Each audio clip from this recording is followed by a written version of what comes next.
Yo, you know what time it is. It's your boy Trevor David Jones, and I'm back up at it. And today, I have My Hero Academia Season 6, Episode 5. As I've said multiple times, when it comes to this show, all I really need to let you know is how dope it is, because they come through. Every single episode is on fleek. It's My Hero, you know what they do. My job is, of course, to tell you what happened in the episode, but also just to let you know how dope it is, because it is. Now let's get it cracking. The positives. Okay. Break the machine. That was one of the first lines they opened up with. My man Xless, the laser hero, as he's staring at a laid out Shigaraki on the ground, which would have been an opportune time to take him out of the game, but we'll get to that in a second. So his first thought is break the machine. Hey, my G, I know you're out here trying to do good. You're trying to make moves. I see you. I see you trying to turn up, but I'm gonna need you to break Shigaraki. That's what you need to do, okay? That's what you need to do. Breaking the machine turned out to have some sort of benefit later on in the episode. That is true, but not as much benefit as taking Shigaraki out of the game. And that was proven very shortly after that. So, as I mentioned in the last review, I don't know who they're collaborating with or who's telling them to do this, but they're sliding in movie quality animations on this TV show, on this animation. When Midako was behind Endeavor and speaking to him, and then like the first one of the Prime Nomus attacked, bro, that wasn't no advanced or good television animation. It was movie animation. If you watch the episode, you know what I'm talking about. Super fluid, bless you, pulled straight from a film. Yo, how dope is that? That's the highest key, man. That's the highest level. So shout out for that. You're sitting chilling, 5 in the morning. You know how I do with the coffee. I'm getting hype. I watch these shows to get hype. That's one of the reasons I watch them. And you see some movie level and movie animations in a TV show. I got hype. Bones, I appreciate that. Or whoever y'all working with, whoever did it, whoever told you to do it, appreciate that because it's on fleek. Okay. So as the episode progressed very quickly, the whole episode's very quick. Xless's extreme mistake came back to bite him very quickly. Didn't take too long. Xless is dead. The man is toast. Shigaraki woke up, unfortunately for Xless, because a loose wire, electrocuted the liquid that he was laying in, and it shocked him awake. So he was laid out, looking clean in his black suit. Shigaraki's swole now, so that's cool. He woke up real quick. This is Shigaraki. Man, just always, it's not that he's in a bad mood. He's just always ready to destroy. So that's what he's about. He took one look at Xless, and Xless decides now is the time to charge up his laser. Now is the time to get ready to defeat Shigaraki. Bro, you brought this on yourself. You actually brought this to yourself. Man, he charged up that laser. Shigaraki looked at him, put his hand over his face, and instantaneously turned him to dust. That was it. That's his power. Decay quirk. It was a wrap. It was sad to see Xless go. It really was, but his pivotal mistake literally led to his demise within the space of like 2 minutes, 3 minutes. There's not much I can say for him. As a hero, obviously, I like him, but bro, when Shigaraki was knocked out unconscious, that was your chance. There's nothing, I'll get to that later. He's a serious problem now, but we're gonna get to that. Okay, so the cloak that Shigaraki's wearing in the opening, looking super dope. Presumably he'll wear it through the whole season. He got that, he fleeced that from Xless. That's Xless's cloak. So when he dusted him, he's like, nah, man, actually, by the way, you're looking kind of clean, though. Let me get that cape. That's Xless's cape. So, yeah, well, it's Shigaraki's now. But, yeah, he's looking clean. But now we know where he got that cape from. Crazy. So they cut back to my man Hawks.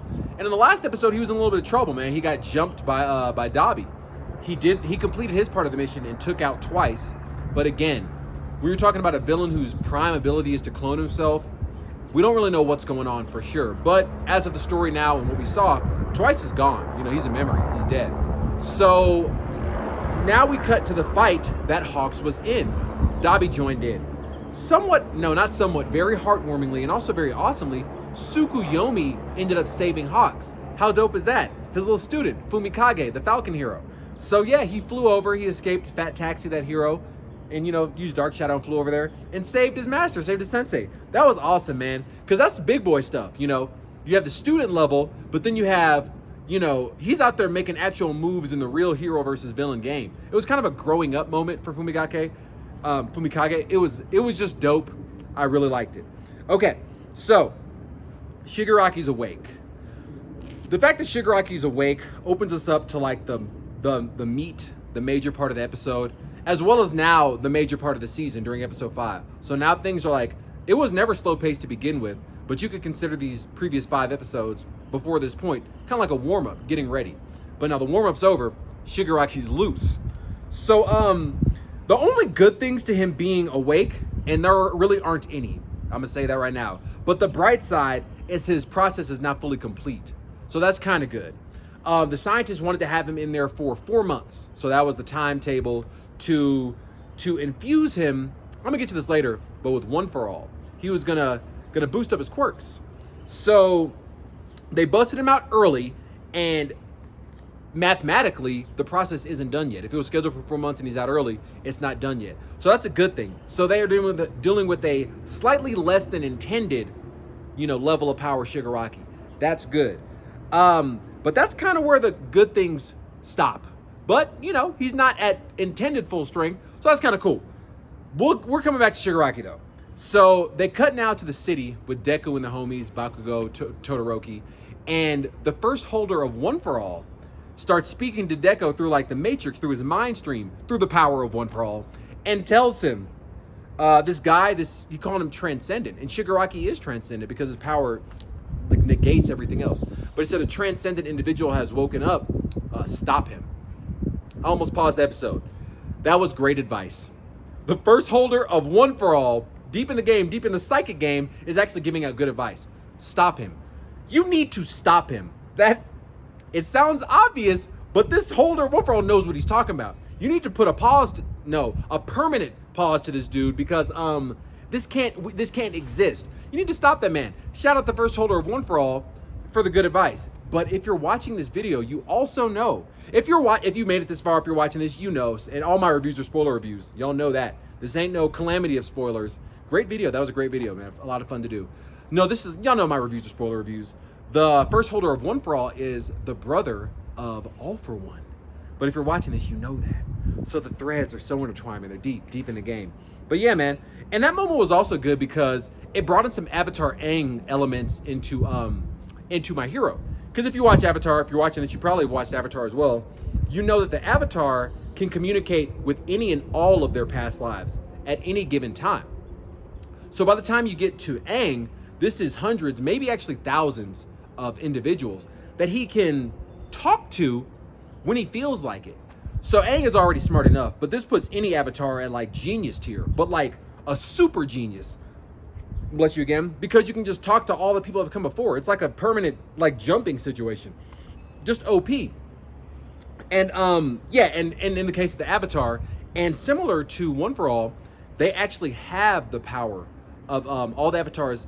The current Avatar has the power of all the previous avatars combined.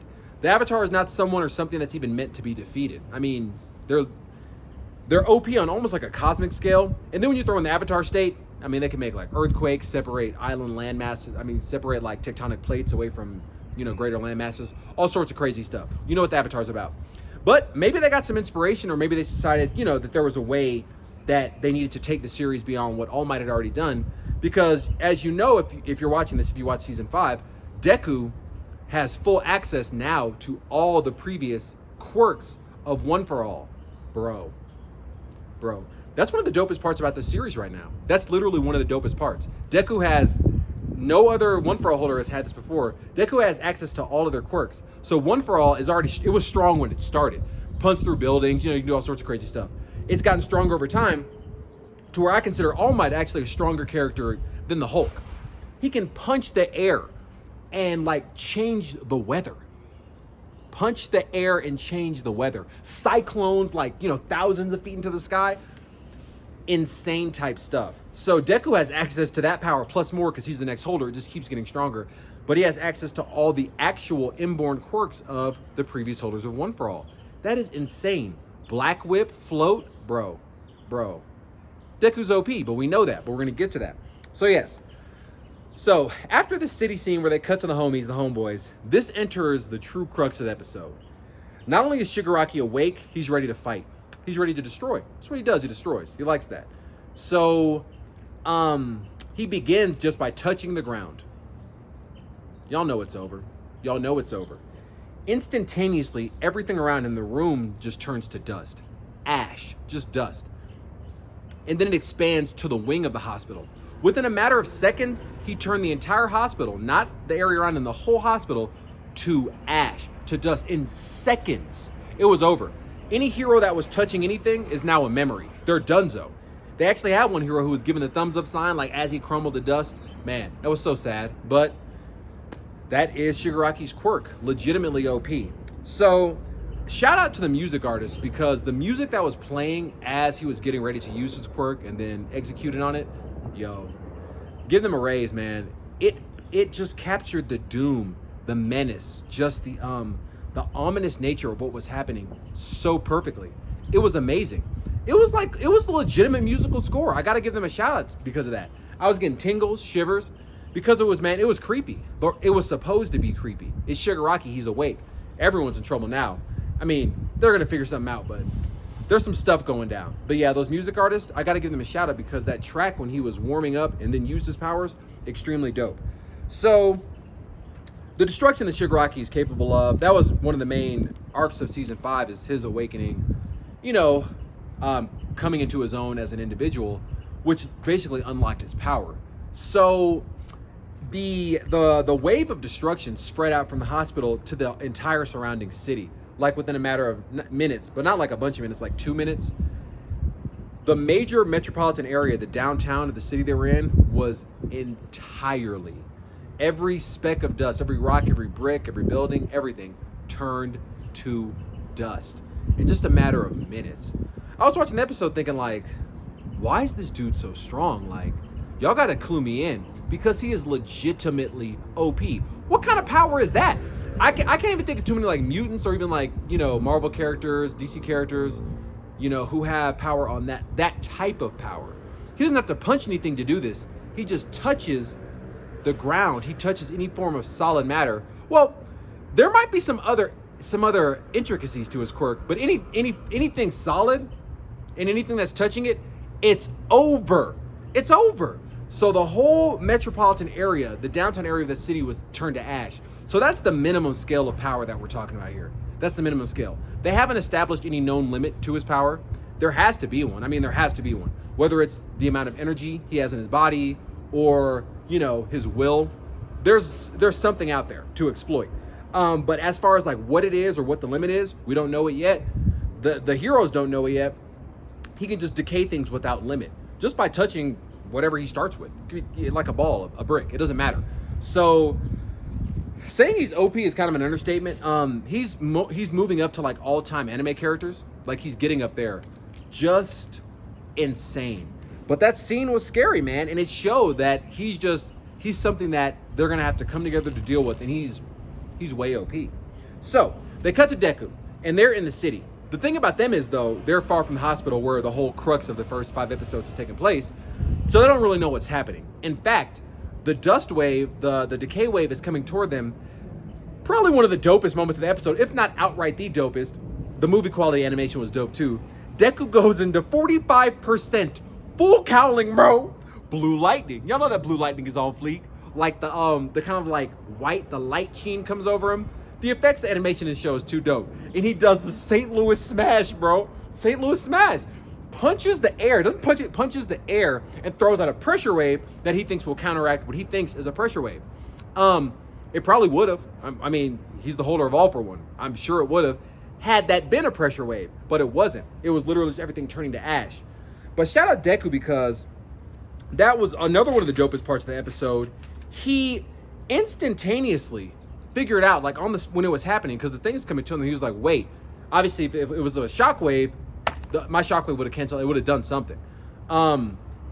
He remembered, or they showed a flashback to his first encounter with Shigaraki. And Shigaraki had his hands on his neck and he was like, once my 5 fingers close down, you'll turn to dust, OG. So he used that memory and he was like, wait. And he just saw what was happening to the buildings and he was like, no, this is decay quirk. Shigaraki's behind this. Bro. Send that man Deku to be up a little genius. A little micro Albert Einstein in the game. That's what's up. Because Deku's always been set up to be smart, obviously. he was born without a quirk. So what he did growing up was he would study other heroes constantly. Their quirks, what they did, strengths, weaknesses, but he did this for like everybody for his whole life. And then when he got to school, when he finally made it to the hero school, with a quirk, with one for all, I mean, essentially the strongest quirk, he was still studying all his classmates. He studied their quirks, strengths, weaknesses, the nature of them, blah, blah, blah. So it's just what he does. And it came in handy, but that analytical nature, that mind is in there. And this is one of the first times in the show we saw him use it on the spot to like, not just to great effect, but also to like psychic effect, because he deduced instantly. He was like, no, wait. He couldn't see Shigaraki, but he's like, nah, this is decay quirk. Shigaraki's behind this. Obviously he's awake. I see what's going on now. That was dope. That was dope.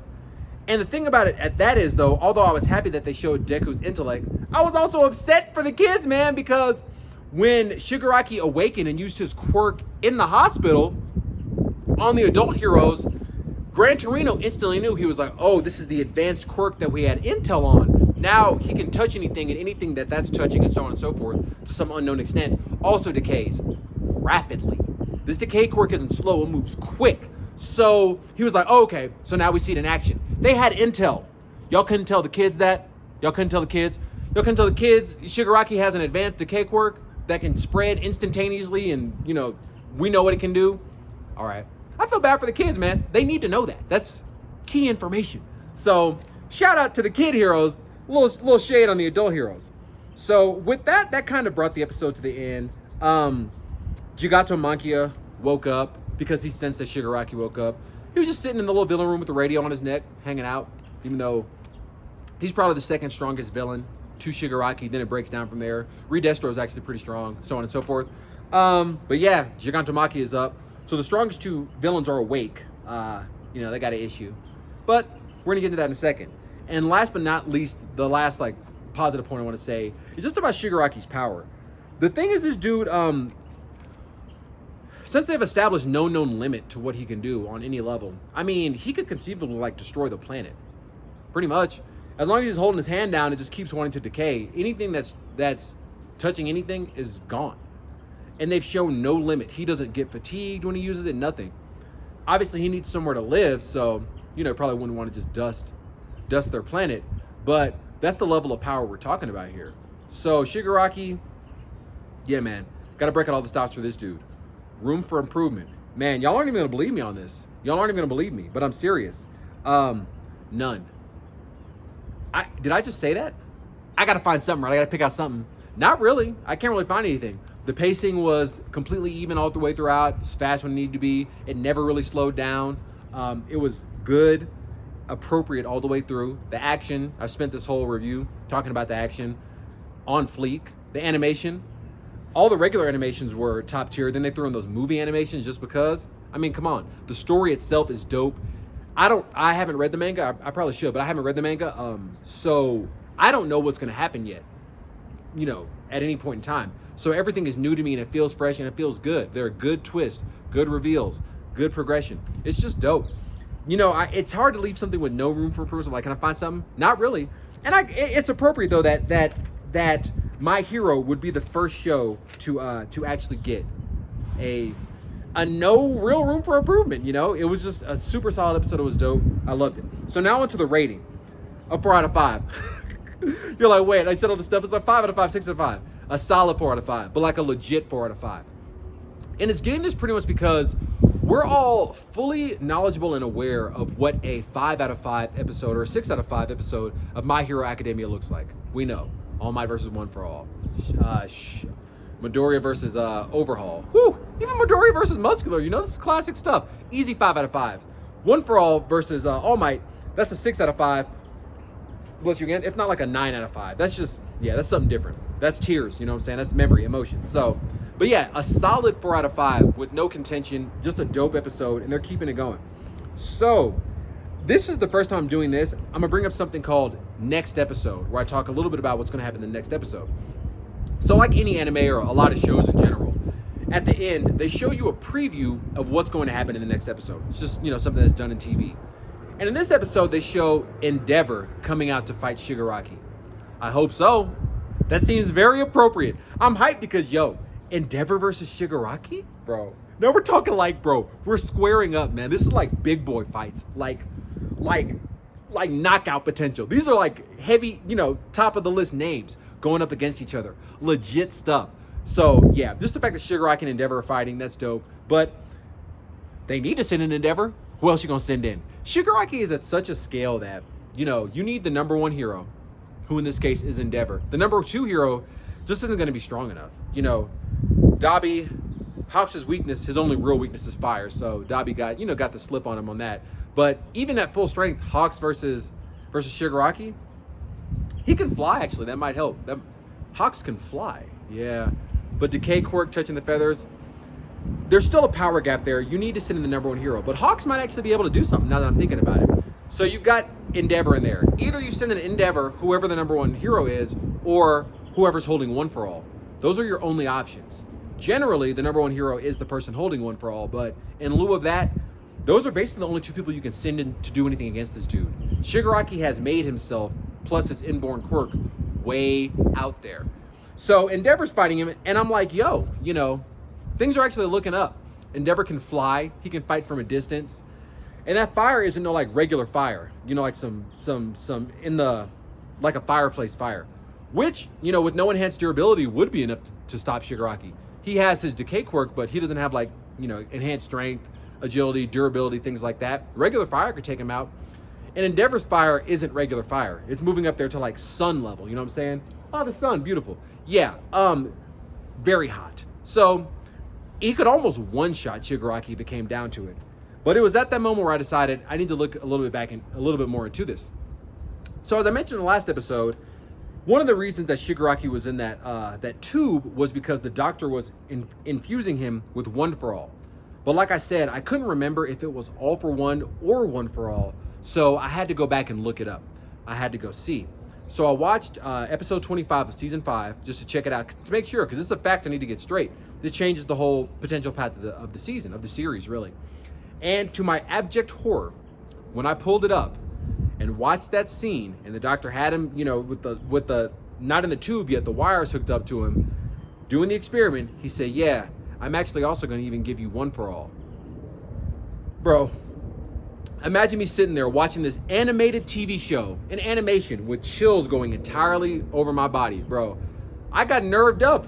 I got a little scared. I got uneasy. I said, nah.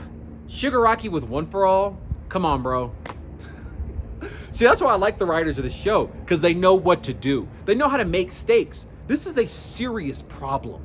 You know what I'm saying? So Shigaraki now has like strength of like the Hulk plus, above that actually. With his extremely expanded decay quirk. Yeah. After watching the episode, then going back to the preview for the next episode, I instantly deduced Endeavor can't do anything to Shigaraki. He's gonna get class. He's gonna get killed messing around with this kid. Yeah, nah. Endeavor's in trouble. And what also spurred me to go look that up once and for all is in the next episode in the preview, they show Shigaraki like taking off, like just jumping like high into the air. And I was like, I almost wanted to fool myself into thinking that I didn't see it. I was like, no, like this can't be it. Because that's that Hulk leaping, that's that strength stuff. Actually, that's how All Might got around in season 1, by jumping multiple kilometers at a time, a la Hulk. It's just a classic comic move. It's high level drip, the way Hulk gets around. So yeah, so I was like, wait, did I just see that? And that in turn spurred me to go confirm once and for all what type of power he's working with. And yeah, the doctor's giving him One for All. They're in trouble. There's no other way to look at it. But yeah, he has that now. But there are two questions. There are two bright sides to this whole scenario. Number one, is One for All complete? We don't know. Presumably not. Because he was supposed to be in that tube for 4 months. For 4 months. He got let out early, a la the heroes, a la Miruko. So no matter what was happening, if it was scheduled for 4 months, it's not done yet. So he might have an incomplete, like a slightly weaker version of One for All. That's great for the heroes, that's great for everybody, that's great for Deku. Secondly, as we found out in last season, also earlier in the episode, One for All has a spiritual component to it. Like all the other 7 previous members of One for All are within the quirk, in the mind of the wielder. They can like appear to them in like some spirit type stuff. So are the OG One for All users even gonna let Shigaraki use the power? Like, how is this gonna work? So there's a few questions that we don't have answers to, which is good. That's what you want in a series. You don't want to know everything. And these are like questions that, like, we legitimately don't know if you don't read the manga. So I'm very excited. Hands up in the air, but like super, I'm looking forward to how this is gonna turn out. So on that note, that's it. We did it again. We did another another episode of My Hero. That's how we do. This is what we do. This is it. So yeah, man, good stuff. Coming up soon, we got Black Panther here in just a few days now. A little less than, today's the 30th at the time of filming this, so 12 days. 11 plus 1, that 31 of October. Ready for that. Yeah, Black Panther, as I've said many times, I feel like it's going to be Marvel's comeback film, so to speak. They didn't really fall off. We don't have to name certain things. But Thor wasn't that bad. It was controversial, but Thor was not that bad, So, but I believe this movie will definitely get them back on track. The effects, it seems to have a more serious weight, cutting out the quirks, a lot of the overt silliness, all that stuff. It's got a version of Iron Man in the film. They're getting back to their roots, so I'm expecting great things. I feel like it will definitely be Marvel's turnaround film. It's got Namor flexing, flying. They're good. There we go. So Black Adam, that came out, last week? 21st, so yeah, a little over a week ago. Great film. That review was one of my favorite videos that I've done recently. Super fun. It was just exciting, partially because the movie was so good, but it really came through. It was, The Rock's my favorite actor. So there you go. A lot of things, a lot of reasons that was a great review to do. Go watch that review. I can't tell you the rating of the film. That would be a spoiler. You have to watch the review, but I will say it's highly recommended and you definitely need to go watch it. So hit the review, hit the movie, worth your 12, 16 bucks, 7, 8 if you catch a matinee, on fleek. Do it. And next week, of course, I'll have My Hero for you. Do that. We're gonna do that big. Show's always legit. Looking forward to seeing what happens. And one more plug on one of my recent videos. Y'all gotta check this out. It's called The Calamity of Spoilers in Nerd Culture. It was brought on by a number of things. Not the least of which was my man, The Rock, my favorite actor. Man, he spoiled one of the biggest parts of Black Adam. Obviously, I'm not gonna tell you what it is, but I go deeper into that and like why did that happen? And just how spoilers are just rampant in today's culture. Because you have your news feeds, news articles. I don't even look at the news like Google News anymore because you can just randomly see a title that can spoil a whole production. But I get deeper into that video. Super fun video to do, very poignant, highly recommended. Go check that out. And that's it. That's all I got. We're doing it big out here. Mexico City. Almost to November, like literally a couple days. My personal favorite month. Okay, so now you know a little bit more about me. Yeah, man, I'm definitely stoked for that. And man, yeah, feeling good. Staying up, that's how we do. As I always say, because I genuinely mean it, once more, stay up. You don't want to be this direction, you want to be this direction. Stay up. And until the next one, which I'm telling you, you all know, you know how we do, we get down, it will be very soon. And on that note, I will catch you on the next one. Peace.